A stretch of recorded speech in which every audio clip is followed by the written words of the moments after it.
Good evening and welcome to News Hour with Woods. This is Amanda Woods here, and today we shall be discussing Obamacare, or the Affordable Health Care Act as it is officially known. Our panelists for today are CEO of B2 Bicycles, Mr. Mark Spiegel, Chris Martin from the think tank Coldplay, and our favorite Republican, Ms. Regina Falangi. The Affordable Health Care Act is a law that aims at reforming the US healthcare system by offering universal health coverage. However, this policy, although seemingly thought to improve the lives of millions of Americans, has met with criticisms with regard to moral hazard.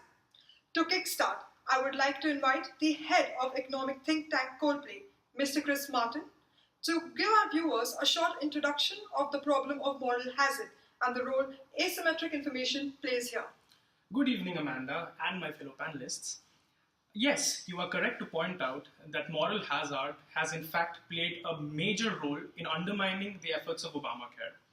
Now, coming to the point, moral hazard is a situation in which one party gets involved in a risky event, knowing that it is protected against the risk and that the other party will incur its costs. Oh, so enlighten me here.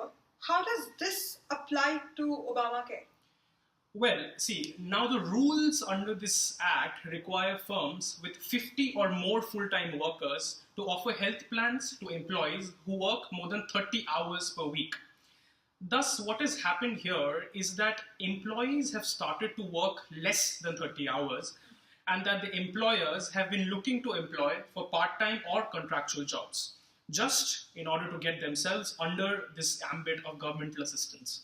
And from where exactly does the money come from? Well, that's a very, very interesting question. I believe my friend Regina could answer it better. Oh yes, please go ahead. Well, that's an easy one.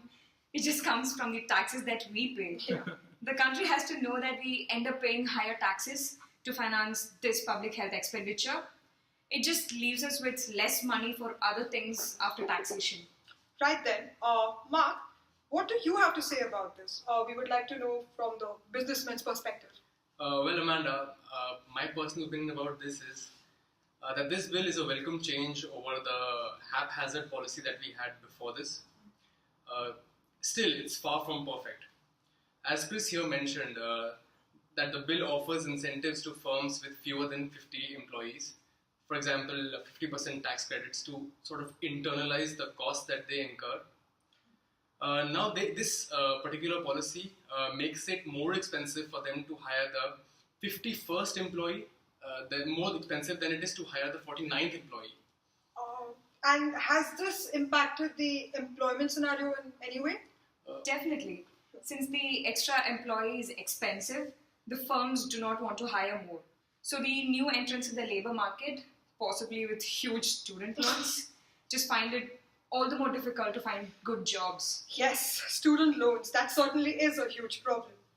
But tell me this, what about the existing workforce? I'm sure they have been affected too.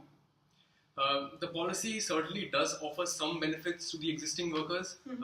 For example, the children of insurance holders automatically get coverage till the age of 26. Mm-hmm. Additionally, the insurance menu from Obamacare offers better plans as compared to the standard insurance plans. So can we say that there are incentives for both the employers and the employees to shift from full-time to part-time jobs? Yes, as Mark rightly pointed out, this policy kills the incentive of a worker to give in his 100%. This just leads to underutilization of manpower, right, and a subsequent loss of GDP, right? See, basically, it's not just about taxes here. We are actually faced with a huge problem of increased government borrowings to finance this health expenditure. Now, such borrowing is unsustainable in today's times, given that the gross debt to GDP ratio of the United States is already exceeding 1. That's a good point, Chris.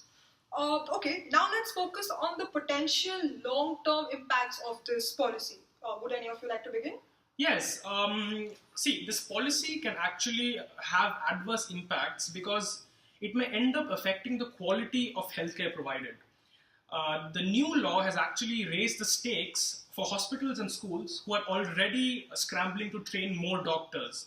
So what might end up happening and what experts say is that there won't probably be enough doctors to treat the millions of people newly insured under this law. Oh, in addition to that, a fact that we shouldn't ignore is that higher health costs reduces investment in other sectors. So this increased health spending diverts resources away from other important activities like building infrastructure, improving education, which are also equally important. Right. So today we have discussed how the policy has affected not just the employers and the employees in America, but also its role in bringing down the incentives of the labor force and hence putting a downward pressure on the productivity of the economy. Okay, since now we are really running out of time, I would just request each of you to take about 10 seconds and sum up what you think of the policy. Alright, let's start with you.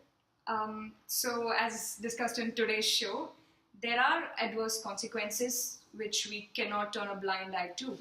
So we need to consider these and think twice before we actually allow a policy of such magnitude to stay in place. Personally, I agree with Regina.